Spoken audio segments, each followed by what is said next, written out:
me see this. Let me see what I got to do. Yeah. Wait a minute.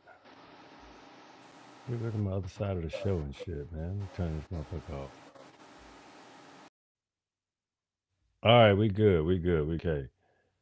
What's happening, my people? Yeah, we back. Willis Podcast. Yeah, we back in the place and we here. We here. Oh man, feel like I got something in my damn eye. Give me a second. This show started. How y'all guys doing anyway? All right. Give me a second. Shit. All right. Yeah, we in the place. I'm gonna take this hat off.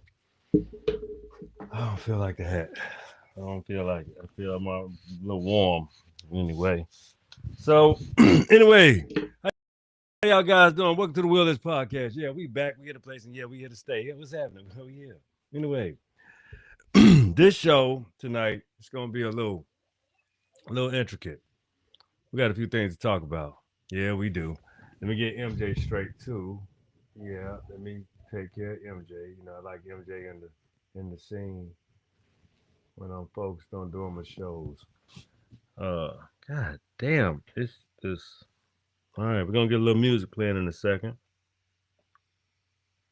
Why does it feel? Yeah, yeah, it's better now. Yeah, it's better.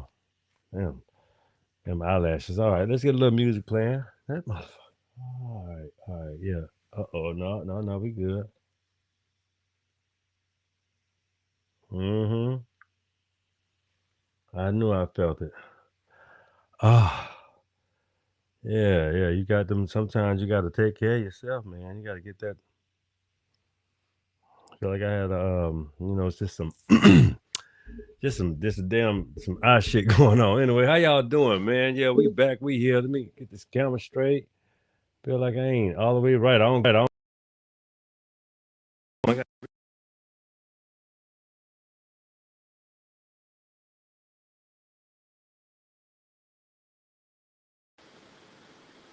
get the camera back. Oh no.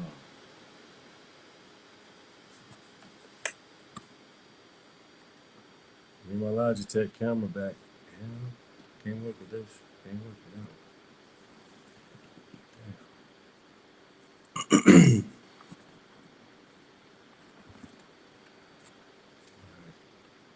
me work with it right here.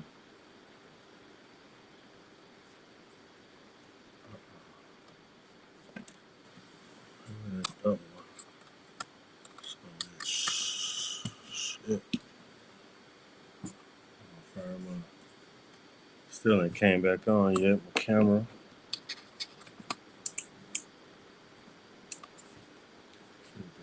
Okay, come on. There we go. We back. Here we go. All right. We about to start the show. We had a little technical difficulty, a little issue, but let me get back to the mic. Okay. Mic should be good. We checking out good. All right. We're looking solid. Thank y'all guys for sticking with me. I appreciate you. Let me check my camera again. I know that's good because we focused on it. All right, here we go. We got the right shit. All right, here we go. Tonight's show, Wanting to Belong. Wanting to Belong show. And let's do a little discovery here, right? When you want to belong something, you got to understand you want to belong. You want to be a part of something. You want to be associated with something. And so in some instances, that kind of overrides your ability to want and think and do for yourself because you want to associate yourself with something because that takes you outside of who you actually are.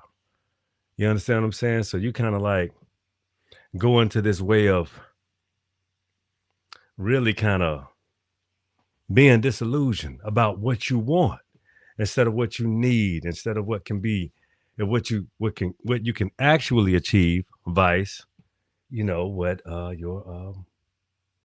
your thought process of yourself, how much you think of yourself, but you associated with so many outside things thinking that you can do, I can do what that person can do because you're studying them. Nobody's studying you, but that's what you don't understand. You're always being looked at.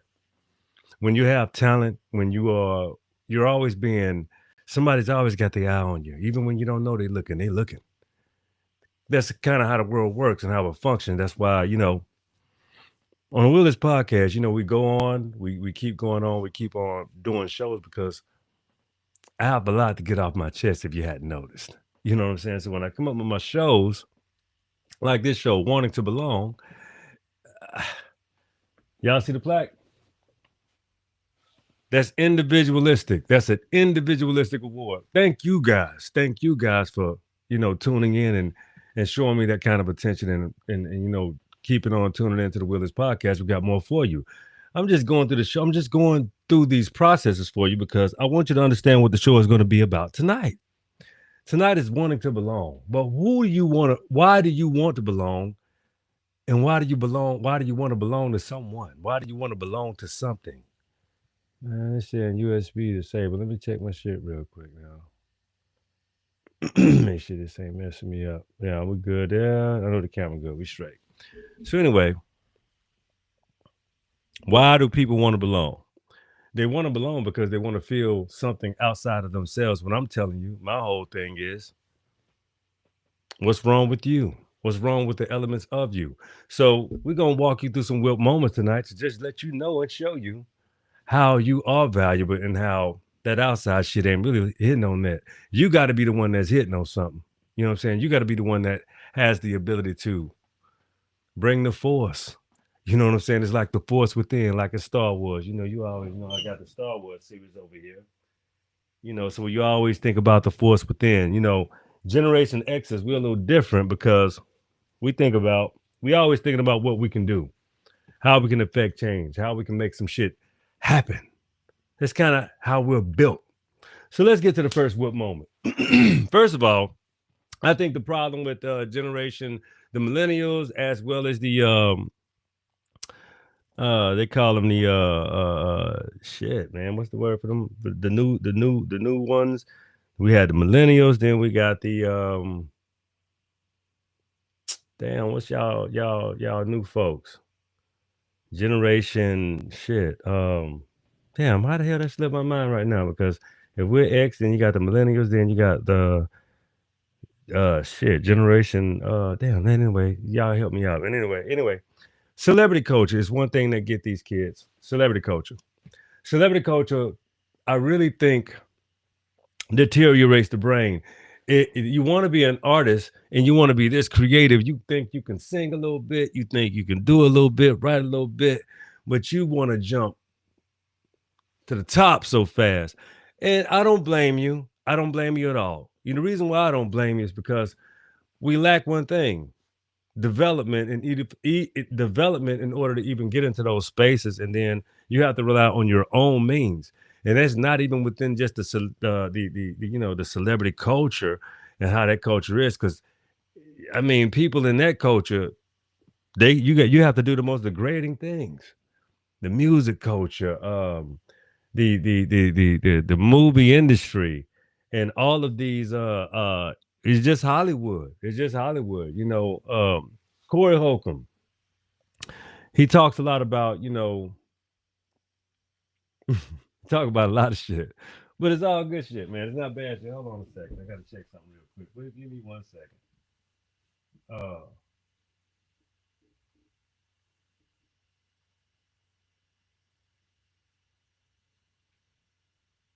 on.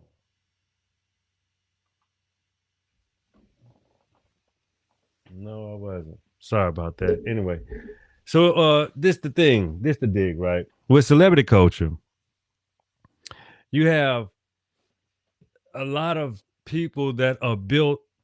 They have these built-in, I can make it. I'm different. I'm something else. I'm more attractive. Or I can make myself appear to be. Well, goddamn, what happened when everybody look alike? What do you do then? All you girls, if one go blonde, the rest of you go blonde. One go dark or brunette, the rest of you do that. One go brown or cinnamon, y'all do the same damn things. And you have the same rotations, even with your outfits and your seasons and all this trying to be the baddest. How about you be the original? How about you focus on being the original yourself? It takes a lot to focus on what you have inside instead of always displaying it and letting somebody know you internally. If what you understand about yourself internally, you can express out, but it doesn't have to do, and it should not have to do with you shedding light on everything for everybody. You understand? It's nice to see. Don't get me wrong. And some of y'all ain't gonna stop doing it anyway. And it's good for us men. Anyway, celebrity culture does a lot to the brain. Endorphins. You know, it's a lot of y'all young folks taking sex pills because you're too fucking sexed out. You're too sexed out. It's nowhere in hell a 36-year-old man and me at 45 years old. I don't need any of those things, Viagra, Cialis, any of those damn them pills. Man, do you know what that shit do to your body and your heart? When all you got to do is work out. See, you need to take the tougher way into yourself in order to bring the best out of yourself. That way you don't feel like you got to um, consume eating so much. You see, eating sends off a lot of endorphins too. But when you work out, they're higher. You feel better. You feel more revitalized, and you can get your nature up too. You know what I'm saying? You can rise the equation every time, no matter how old you get. And if y'all ever knew about Dr. Saber, he was able to do so. But see, celebrity culture, you want everything fast, quick. Now you don't want to work for anything. You don't want to work for nothing. You just want to. Uh, you want it instantly. Nothing comes instantly. You just have to work hard at getting whatever the fuck you want or doing whatever you want to do. But it doesn't take being stagnant. And that's one thing about celebrity culture. When you get all of that, it becomes stagnant. What do you have now? Then you have to go right back and think about, what do I want to do next? Then you have done all these forbidden things for success, not even knowing yourself. You've been groomed, you've been coerced, you've been, positioned to be in a position of celebrity, but you didn't really feel like you done something that was so complete. You still feel empty. I wonder why that is, because you focused on the celebrity and not yourself. Those are outsiders that you allow to enter because that's what you set your sights on. So of course you're going to achieve it. I'm not saying that you can't. It's just how you do anything. Celebrity culture it's a gift and a curse. Fame. Yeah, with fame's come fortune, infamy. What are you going to do with all of that? Your character is on display for everybody to see. But you're too young. So you got people that'll tell you how to do this, how to do that, how to maintain this, how to do all of these things. But do they ever tell you how to take care of yourself? How to eat right, how to sustain for a long period of time, and even how to make music that's sustainable for a long period of time. See, those entities do not exist. They're not here. And they don't have people that are out here to help you. They will consume you. You got some. I'm not gonna say you don't have none, but you do have some. And I think that's a big pivotal part of why you have some of the music that we have today.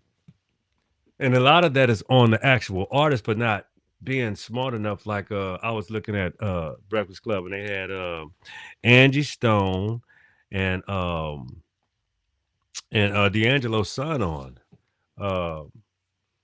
Uh, what's his name? His name is Twain. Is I forget his first name, but I know his last name is Twain. It's moniker.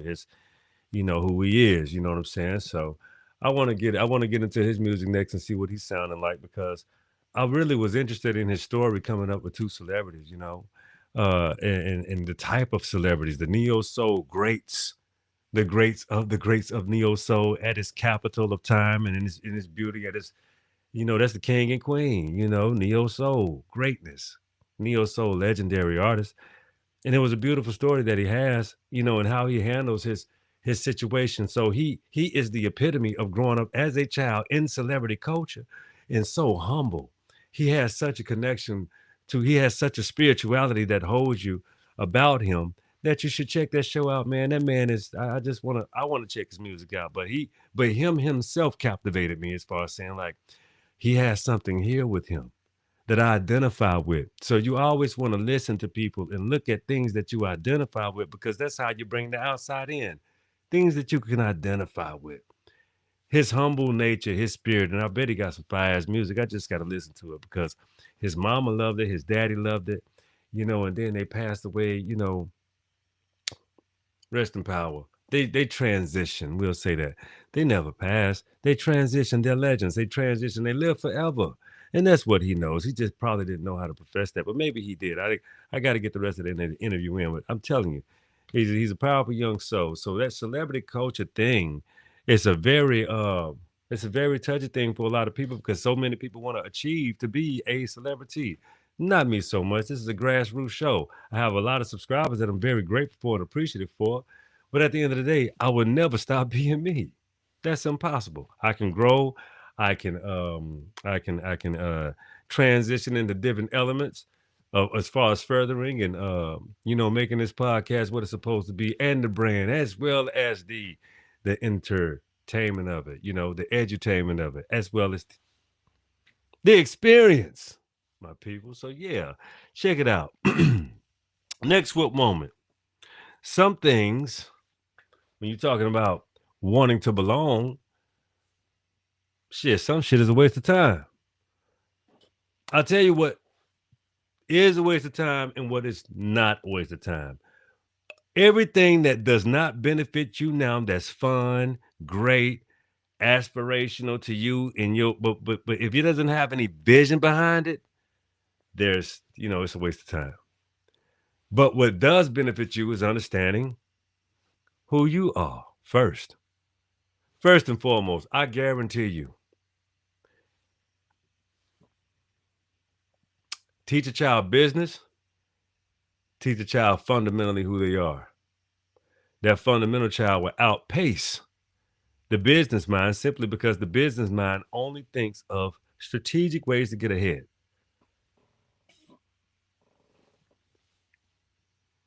The mind that knows thinks about strategic ways to better themselves first and everyone around them, everyone that gravitates to them.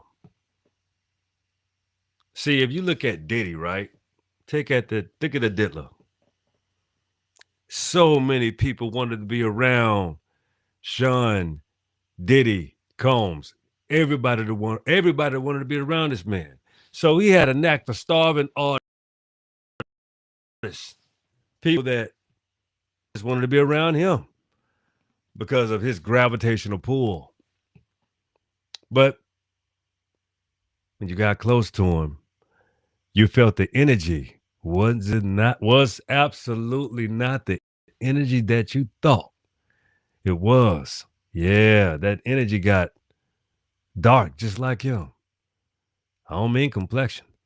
I mean what exudes through Sean Puffy Combs. Even when you look at his eyes, the empty, the want. That man got a dark soul. He has these monikers that he wished to be. Diddy is the diddler. Love is the what do you call this? Brother Love. His brother Lash. He scolded a lot of people. Destroyed. You can see them. They telling. You can look in their eyes and you can tell they telling the truth. Was I there? No. Is it speculation? Everything is, everything is speculation until it can be proven. But I would like to take the opportunity to say, allegedly.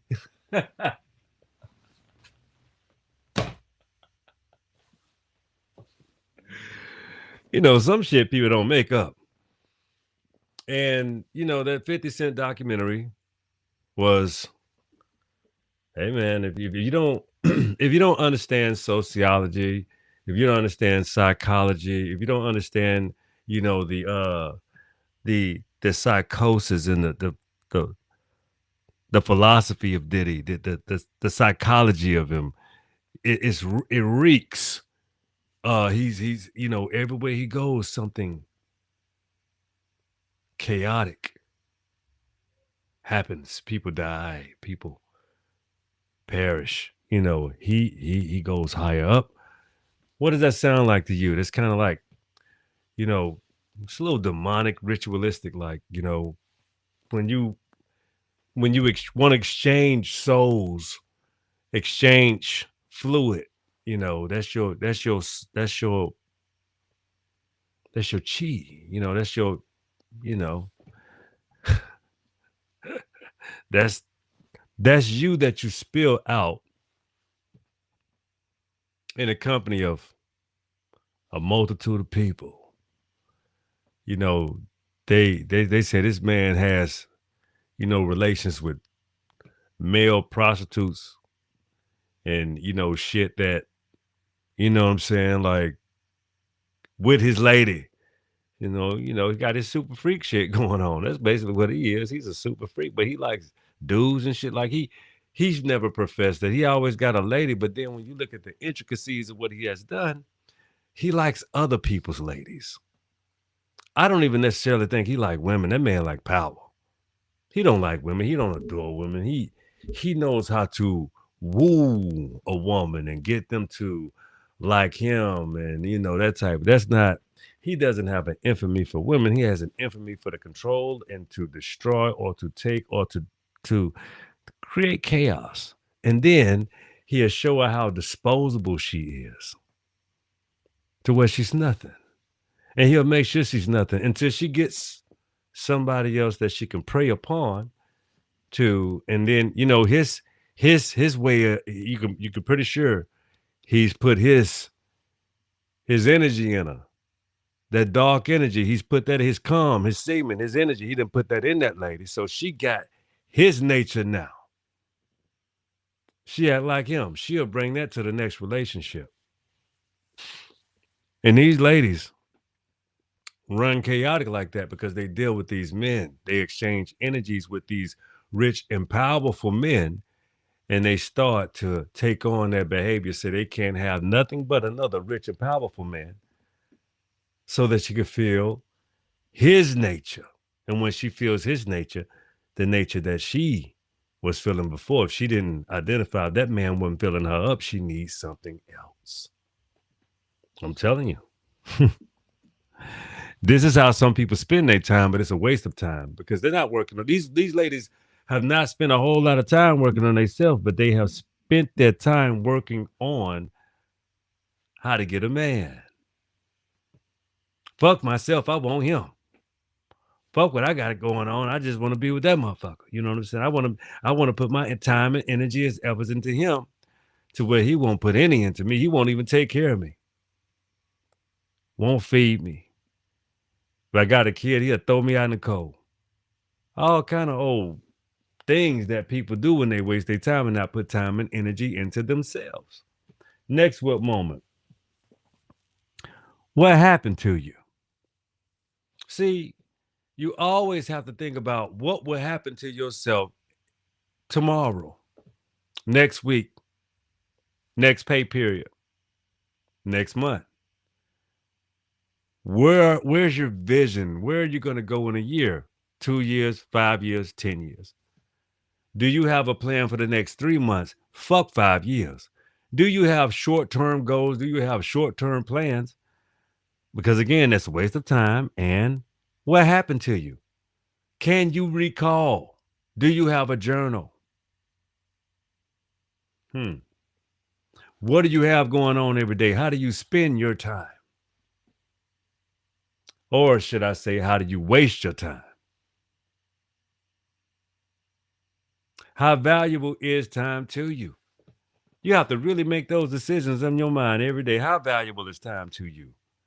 And how do you spend it? Because some people waste it acting as if they're being productive. Oh, okay. Whatever you say, if that's how you feel. Anyway, next what moment? Again, I ask people this shit a lot. Do you know yourself? And how much do you know about yourself? Or is it what you was taught about yourself? And how much who taught you don't know who they are, but they can tell you who you are. You have to think about those equations and situations. Because if somebody can tell you about you and you think you're masking it, I guess you're not doing a good job. I guess you're not doing as good as you thought you did. Because you're not masking. You're more transparent than you want to even know and believe. You just think you're smarter than other people, but you're not. People look at you like a fool because, shit, technically you are. If you think you're doing something, it's almost like sneaking around with a piece of cake and everybody looking at you saying, look at this motherfucker. Got the cake in hand and you like this. Oh, y'all see me? Yeah, dumbass. Everybody see your stupid ass. Yes. See you. Yes, of course. Fucking idiots. But hey, to each his own. What do you know about yourself? See, first of all, look at the characteristics in that whole scenario. Motherfucker being sneaky. And everybody see him, but then you look foolish. You look dismal. You ain't have to sneak in the first place. Just get the shit and move about your way. Everybody know who you is. Everybody know you do shit like that. Everybody know it's a piece for 5 people, but you said, well, 3 people. Let's say 3 people, but you gonna take the whole motherfucker, man. Everybody know what you do. You ain't sneaking. Everybody know who gonna do it anyways. You just pick your ass up and just do the shit. That's all you gotta do. Next what moment? Because that's how people really think they be slick and they just fucking not. They just not at all. So I just want to ask people a question. What about yourself? When you're doing all of these things, do you ever think about how people will see you? Do you give a fuck? Or do you ever even look in the mirror and see yourself for who you actually are instead of who you portray to be? I tell you time and time again, I'm attacked a lot on Facebook, especially by, a lot of people that don't know who they are. And steady, I can show them proof. Literally, show you proof, show you actual facts. And I don't see that though. I want to be nasty to you. I want to talk shit to you. I want to degrade you, demean you. I want to treat you like shit. I want to break you. Well, motherfucker, how? You ain't even here to see me.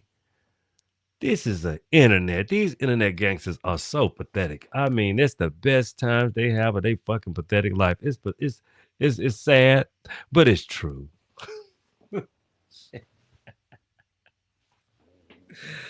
Oh man, I tell you, it's really hard to hate that much. That takes so much energy to be so goddamn hateful. That's why I hit you with facts. Things that you can appreciate, things that you can understand and know.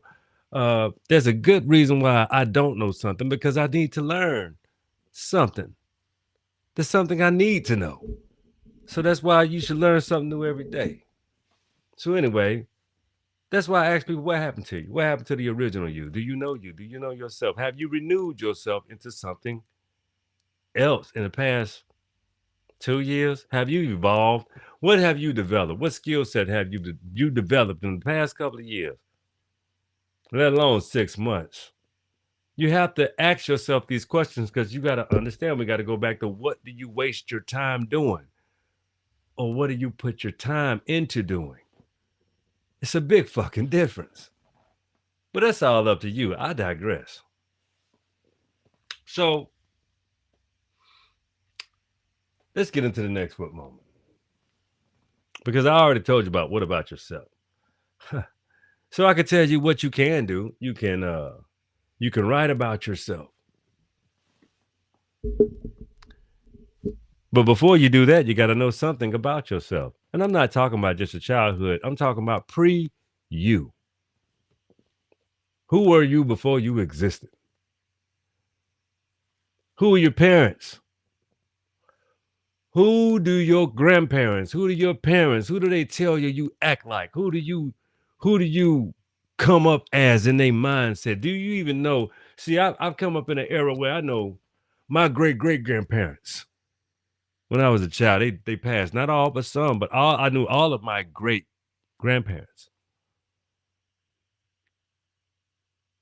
Yeah, I was a very blessed child to have that experience. That's how I know so much about myself. So when I study history, I study his story, and I study my story, my history, my mastery. See, we all have our own stories to tell within ourselves. It's written and coded in our DNA. It's in our fabric. The problem is people don't understand that we all across the globe share DNA up, down, not left and right. It's up and who's close to the equator. You understand? See, the problem with the European and the European Asiatic mind is the fact that you don't see history the way we do it. We don't see things nothing the same because we understand your whole apparatus was to dominate and control, and nothing that you ever told was true. It was all fairy tales, fabrications to fit your narrative.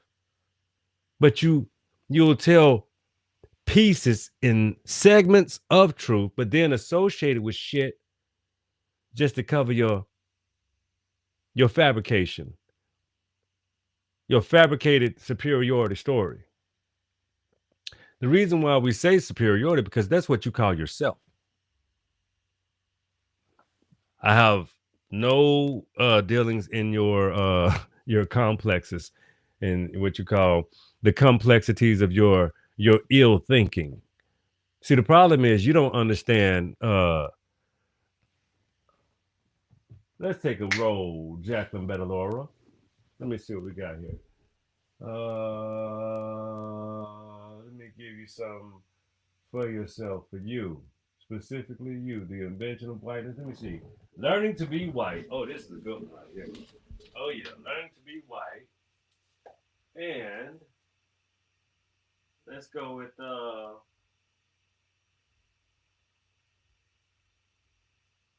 where's my other denial. Oh yeah, hell yeah, this is another one. Oh man. When I tell you, these are two jewels. These are two good jewels here. First of all, this is the problem. Y'all were taught y'all behaviors, and we know it. We know you learn how to be that because your parents taught you, grandparents taught you. We're gonna read a few tales about this tale here called not a tale. This is the truth right here. Learning to be right. Yes, let's get into a couple of let's get into some right here. Let me explain to you this. Let's get into it. This is chapter 2 is called abuse. White America's first racial victims, its own child. My first son, here it is. My first story comes from an op-ed essay by a Los Angeles-based writer, Don Wallace, published in October 11, 1995 in New York Times. In an essay, How I Learned to Fear the Cops.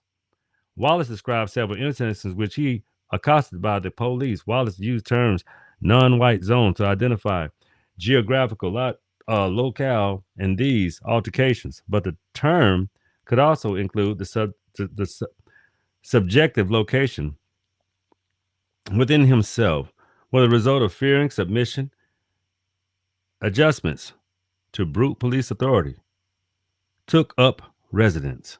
The first altercation occurred when Wallace was 10. The police officer drew his gun on a boy because he was a white kid playing in a brown part of Los Angeles. Wallace used the third person singularity to tell the tale in the op-ed paragraphs of an essay. The 10-year-old boy skipped down to the sidewalk a few steps ahead of his parents in the warmth of Los Angeles night 1962. Behind him, glowed Olivera Street, a slice of the old California Mexican heritage. Heard the screams and brakes, but paid no mind until the police officer squeezed him by his shoulder and pushed him against the wall. Another officer shoved him, another officer shoved his 12-year-old brother. Then the boy saw something even more terrifying. The gun in the cop's hand. Wallace's father spoke up, berated the policeman of darting and taking his gun to present his son and demanding an apology for pointing the gun in at his son, who were George Gore's boy and Cub Scout member and good students. The cop stood and grounded, demanding the father get out of his way or face arrest. Wallace, who until the point had not told the reader the race of the family, now teases the reader, asks, "What do you think happened next?" The reader papers, "You follow the Rodney King case. If the family in the true story were black, what odds would you have give on the family saying staying out of jail or staying alive? But he and his family are white, Wallace tells us, and they got to go home in their white suburb." So you understand that? Check this out. Got a couple more for you. I'm gonna go to chapter 1 because this is a pretty these are pretty these are pretty good stories right here that are written with the race game and how they do things. Let me give you a little education on this right here. All right, let me see. Chapter 1 is white, right? So let me just go start from the beginning because I had to give you that real good little tidbit right there. But this is check this out. This is the book about race, money, and God. It begins with personal account on the ways in which Euro Americans become white. Then describe the economic predicament that has left them in, and ends where the recollections begin. The dark revelations of feelings before memory and beyond white. As an account of the process of becoming white, this book is filled with personal memories of Euro Americans of small, seemingly inconsequential defeats. Each defeat, however, which acknowledged produces the inconcerning feelings that something about one's own white identity is not quite right. This sense is misalignment with one's own identity could serve as a definition of shame, and that is the place where our story begins. Listen to me. This is Dan, right? In college during the late 1950s, Dan joined a fraternity with his prompting his local chapter pledge a black student. When the chapter national headquarters learned of this first step towards integration of his ranks, headquarters threatening to rescind the local chapter unless a black student was expelled. The local chapter caved into the pressures. Dan was elected to tell the black student member that he would have to leave the fraternity. Dan did it. "I felt so ashamed of what I did," he told me, and he began to cry. "I have carried this burden for 40 years," he said. "I will carry it to my grave." This is Sarah. At age 16, Sarah brought her best friend home with her from high school. After her friend left, Sarah's mother told her not to invite her friend home again. "Why?" Sarah asked, astonished and confused. "Because she's colored," her mother responded. That was not an answer, Sarah thought to herself, but it was obvious that her friend was colored. But she was kind of reason was that for not inviting her to Sarah's home. So Sarah persisted and insisted that her mother tell her the real reason for her actions. None was forthcoming. The indignant look on her mother's face, however, made Sarah realize that if she persisted, she would jeopardize her affection towards her. This awareness startled Sarah because she and her mother were the best of friends. Nothing, Sarah was always believed until that moment, could jeopardize their closeness. But now, her glimpse of unimaginable, the unspeakable, the unthinkable, her relationship with her mother was not absolutely secure. It could crumble. Horrified by what she had glimpsed, Sarah severed her friendship with the girl.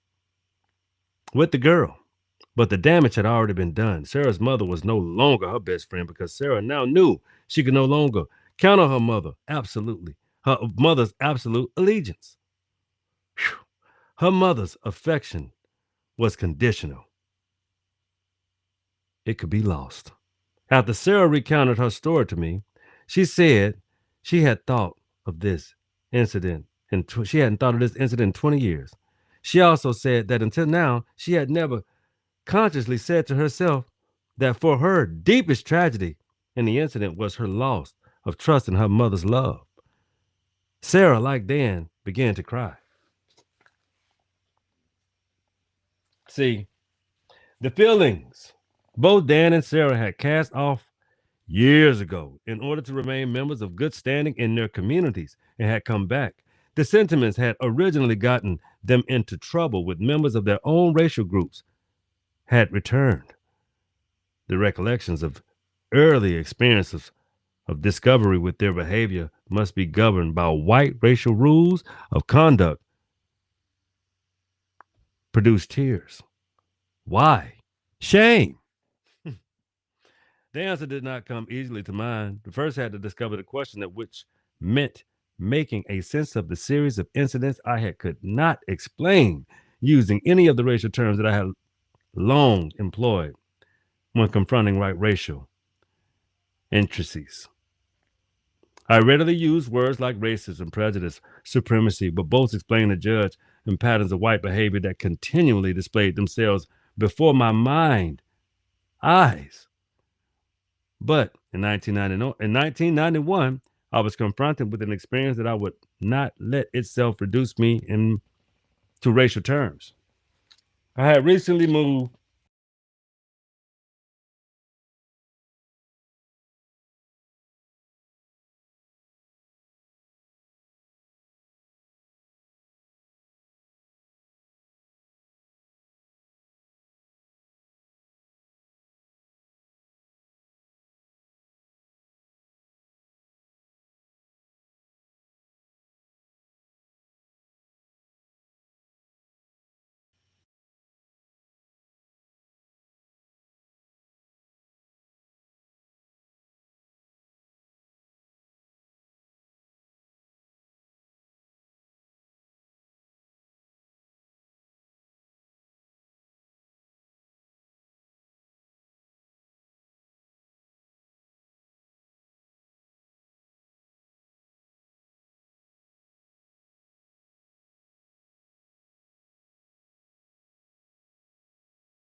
Damn, man, it took me out for a minute.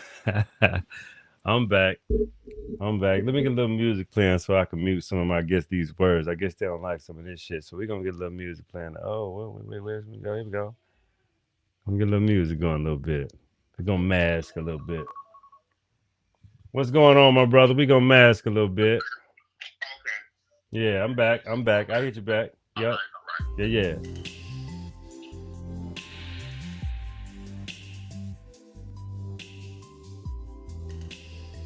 All right. Here we go. Here we go. We back. Keep tuning in. Here we go. Where was I? Sarah was saying, I recently moved to Massachusetts Hamlet to teach the local college. Several weeks after arriving on campus, I had lunch with a member of the college staff. My luncheon partner, a fifth generation of Smith College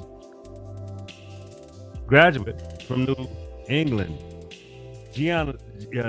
genealogy older than the state of the portfolio, perhaps as wealthy, wanting to get to know me, asked what I felt to be black. I was not offended by her query. Her face was open, her eyes were friendly and engaged. She simply believed that nothing from her own background or experience could help her understand me. I knew better. I had been assigned a race by America's persuasive socialization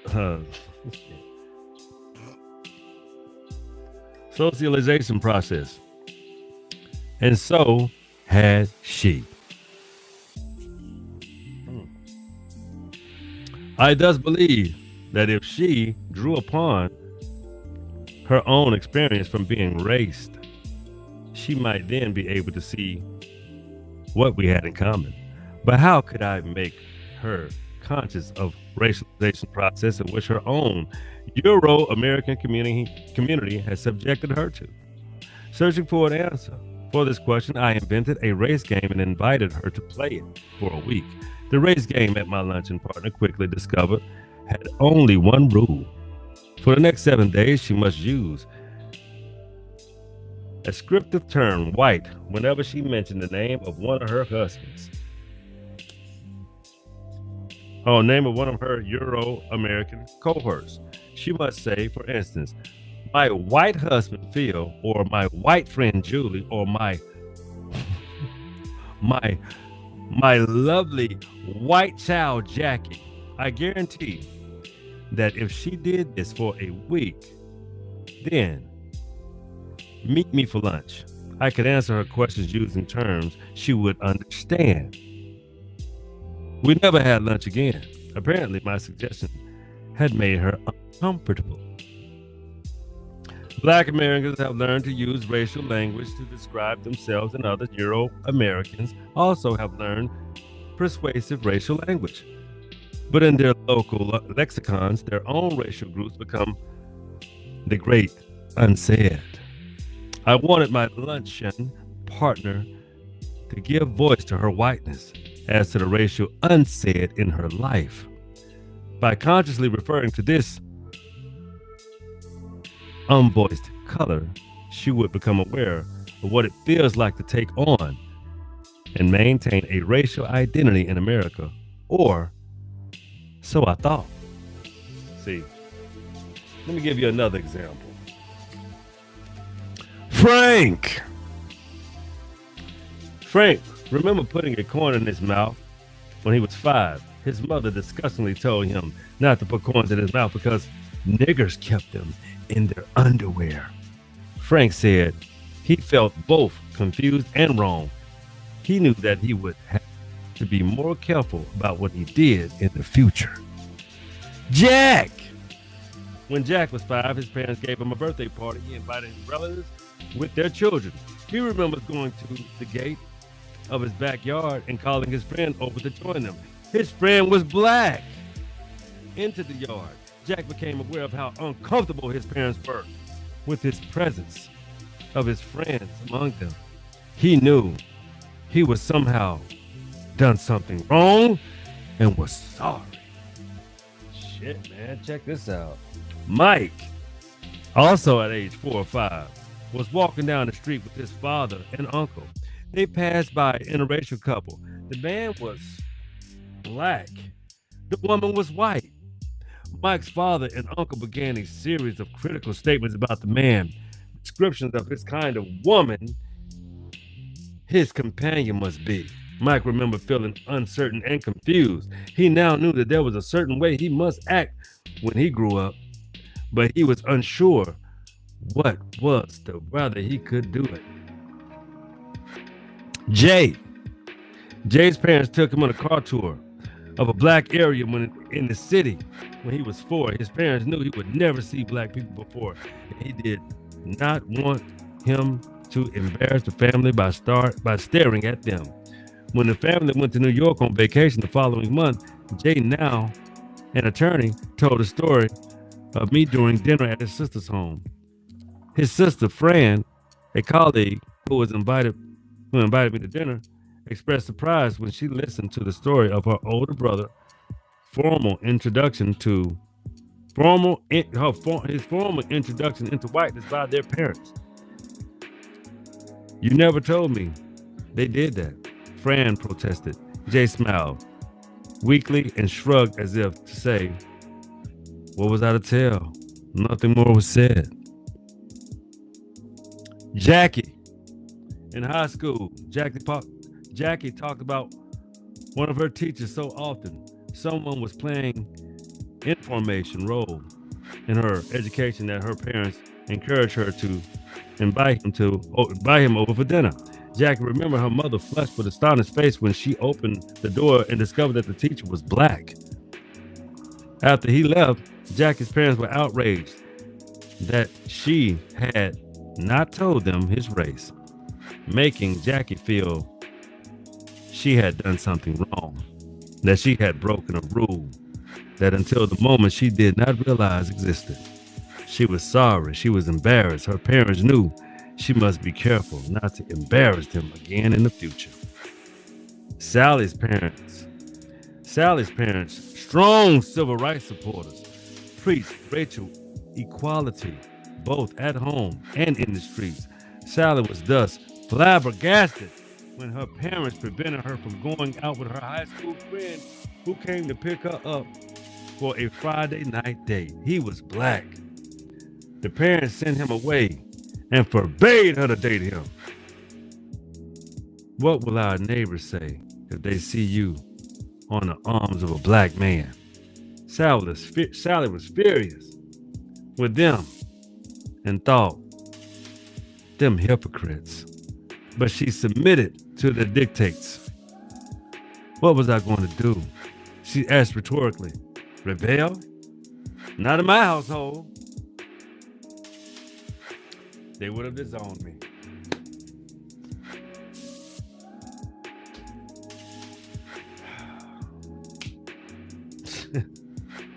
Yeah. Wanting to belong, right?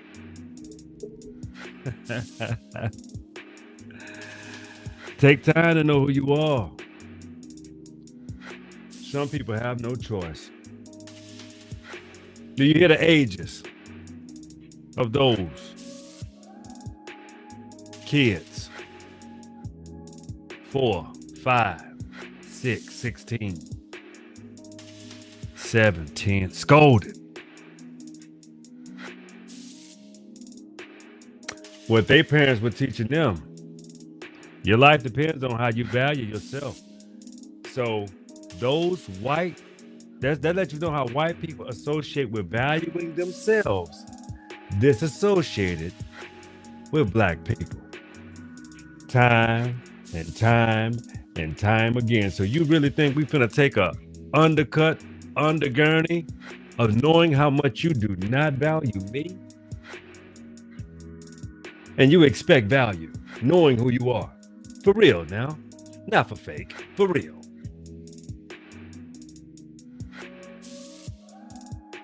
See, you don't even understand the invention of whiteness.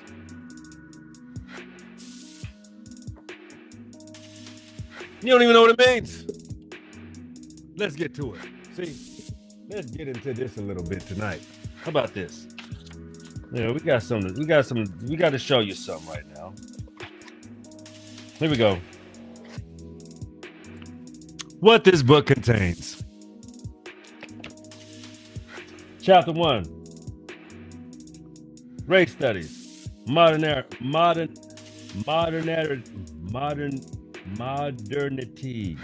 in the Middle Ages begins with outlining critical vocabulary apparatuses useful in the discussion of the ethno-racial in the European Middle Ages. Survey how colloquial race studies and treated the pre-modern past and suggested possible new trajectories that can acknowledge a long history of racial relations. The chapter summarizes pre-modernists themselves have treated a subject of race and sketches some of the locations of medieval race in the treatment of Jews, medieval cartography, the conquest of colonization, the fellow Christian neighboring countries, and its treatment of skin color, blackness, African, religious race, colonial race, cartography race, and epidermal race of critical survey. Chapter 2, the case study of racial states, Jews and internal minority in England. The internal minority in England delineates the conditions, economic, legal, theological, subcultural, political, the enable manipulations of English Jews, and the result of the emergence of the first racial state in history in the West. The chapter of substantial cases of study in the internal minority of the country of the Latin West, and Robert Stacy called the archetype of the European in the country. Orwell considers the following English law and status rules: Jewish domicile, livelihood, conduct, dress, relations, Christian states, initiates, institutions, bureaucracies, administration, race, such as Executor, in the Jews, Damus, Conversomus, Conversorum, the vexed economic relations between Christian Jews, collisions between the state, churches, and power, story like ritual, murder, blood, libels, congeals, communities of the constant and violence, suggestion of failure in religious convergence in the technique, effective racial transformation and racial passing, the instrumentality of sensory race, racial understanding, and absorbed through the senses and the imagination of the English national community after an impulse England's Jews in 1290 in the first ever forcible mass expulsion initiated by the country in the West. The chapter final section, English dead boys, offers in finer grained, long-range views of ritual boy murder by analyzing a cluster of 4 texts in the 13th, 14th centuries written before and after the expulsion of pre-expulsion Anglo-nomad ballad of the post-expulsion Middle English texts, including Chancer's Prior's Tale, that group themselves around the story of a Hugh of Lincoln punitive slaughter by Jews, with the 4th text of Coda, the terms in the head of formula Jewish child murder. Together, a comparative view of thematically grouped stories fanning out across time allowed us to see up close through the prism of a popular tale of child murder how the culture, treatment of Jews before and after the expulsion changes, and how the changes install a new vision for England. Now, you would think I was talking about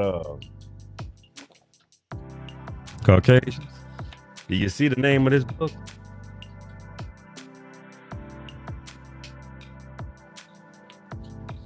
I know that was a mouthful, but I want you to understand what I'm trying to tell you. See, there's another chapter I was going to get to. I know you've had enough, but goddamn it, I wanted you to get some more. The case, a case study of a racial state, Jews in intro minority in England. See, we're going to go into this another day. I'm going to give you a cliffhanger on this one. We're going to go into this one another day. I'm going to mark this page because you goddamn right. We're going to go into this one full-fledged because we got to finish our Will Moments. It's getting late. And I want to eat again. I'm getting hungry. Shit. But check it out. Your life really does depend on how much you value yourself. Simply because if you understand the undertaking that it took to make white popular, or let's look up pale. Let's take a look up the definition of pale. Well, the etymology word of pale.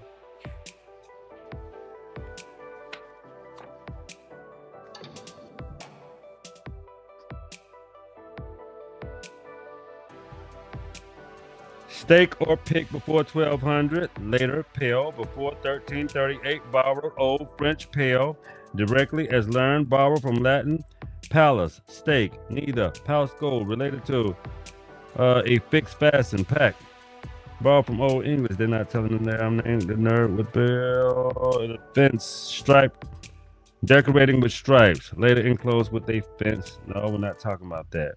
We're talking about surname, pale, Old English book, Peleus, one from above, Pelian made, pale, turn, pale, probably borrowed from Old English, pale, possibly from the adjective English. But anyway, let me see where I can get the actual words. Now, this is the etymology, so it's just going to give you I thought it would give you more than that, but this is the book to have to understand what pale really is. So let me put this back and give you my other book. Shit. Where's my other damn book? Where's Robocar? Robocar, where you at? I had a point to make. I'm going to make it though. Might be able to use this book right here.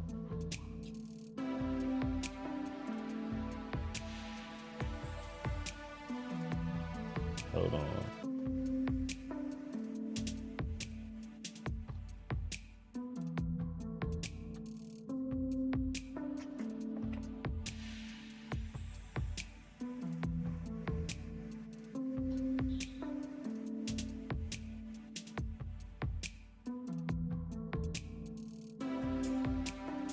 Yeah, it's crazy. There's no word for pale.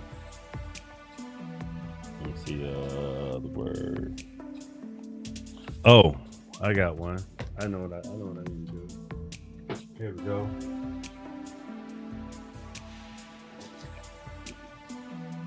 That's what I need to do. Hold on. I got you.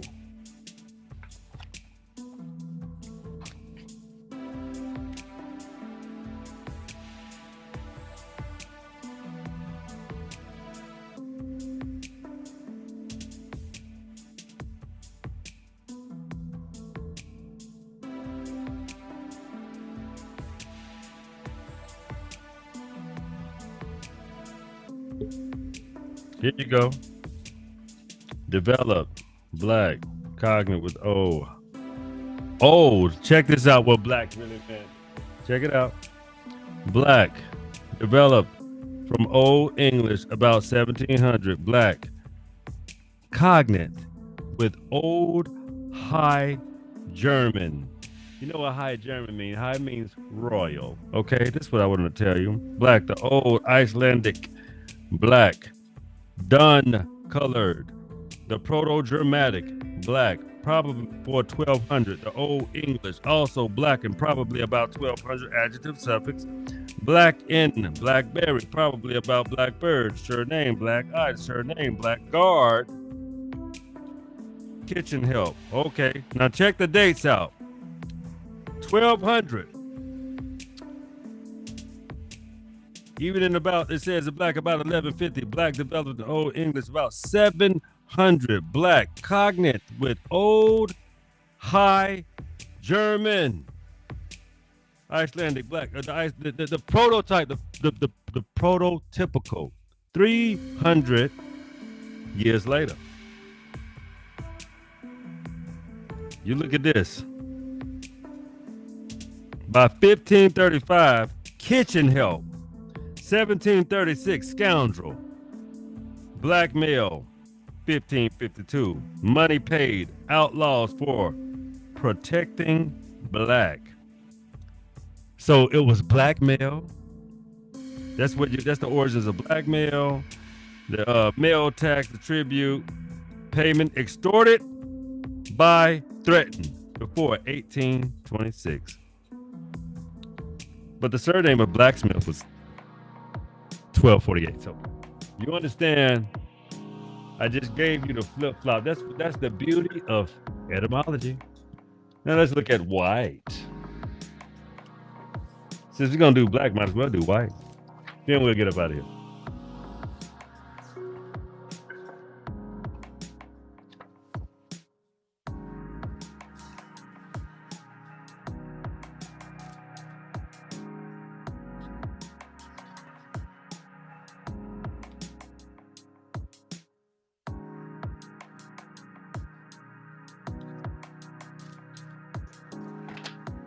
Before 1325, developed Old English. Height. With Old Frisian. Old Saxon. Middle White, Dutch, Modern White.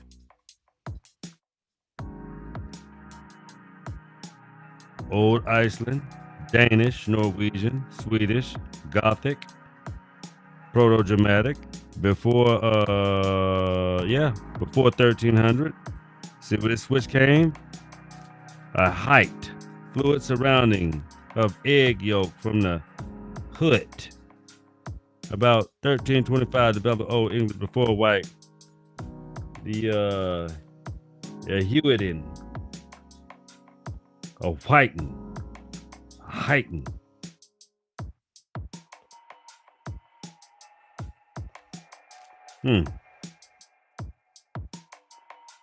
Okay. Influenced by the sense of cognate words. Old Saxon. Old Saxon.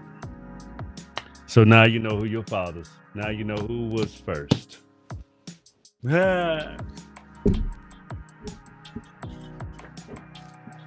Which makes the next book that I'm going to show you.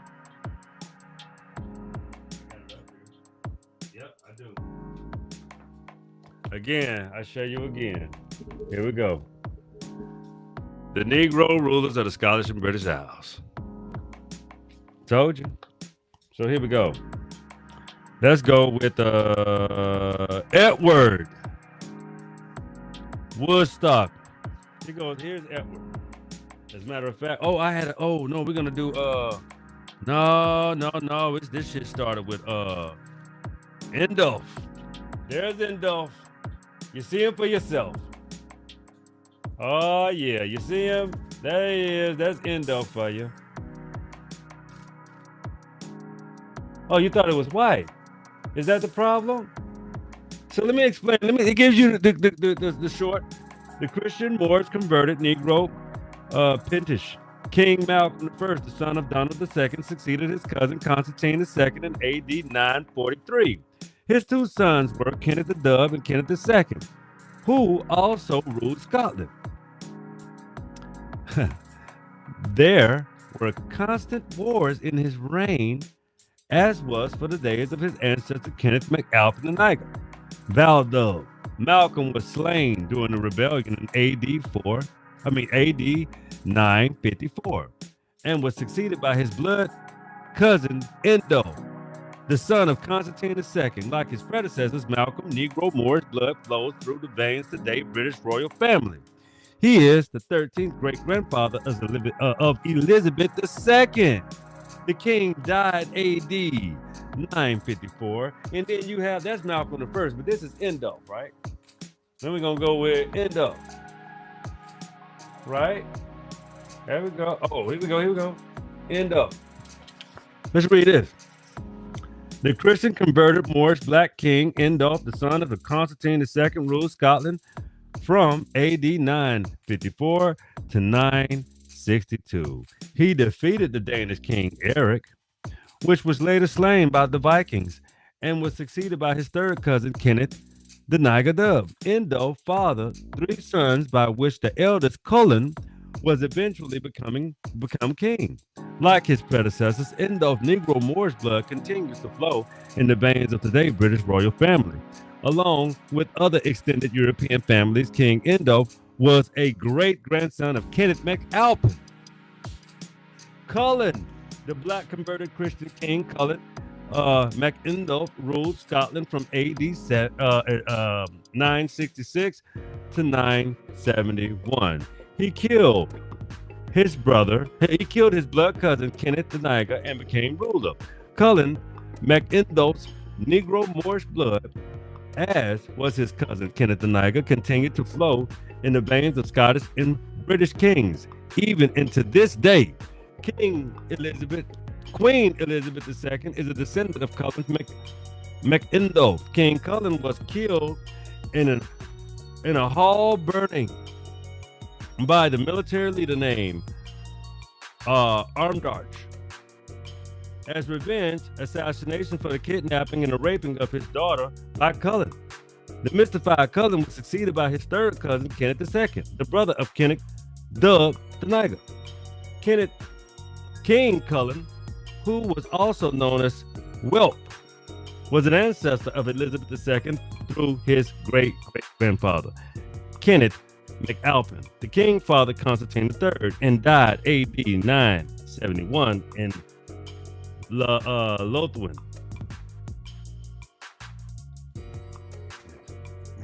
Here's Kenneth II right here.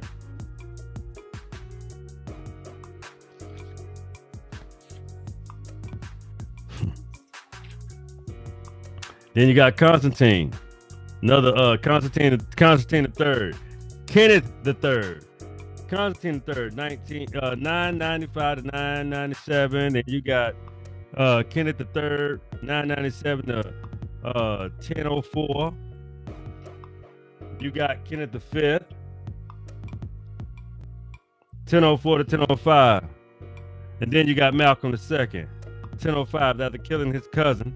So these jokers were killing each other. So this is what happens. They were killing and offing each other, knocking each other off, and this is what it was. This is what it was. Going ham for power. Going ham for power.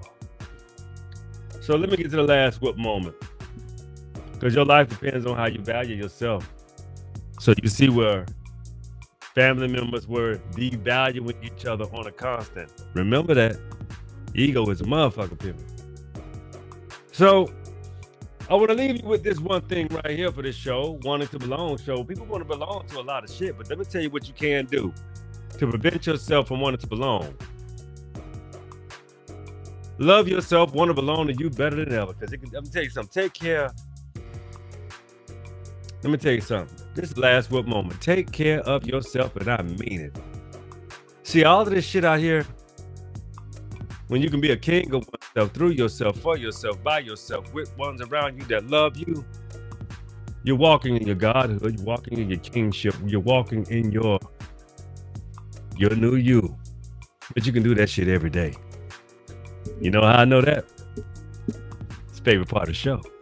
Because it's over. The reason why you can be you and renew you daily is because the will, let me say that again. The will is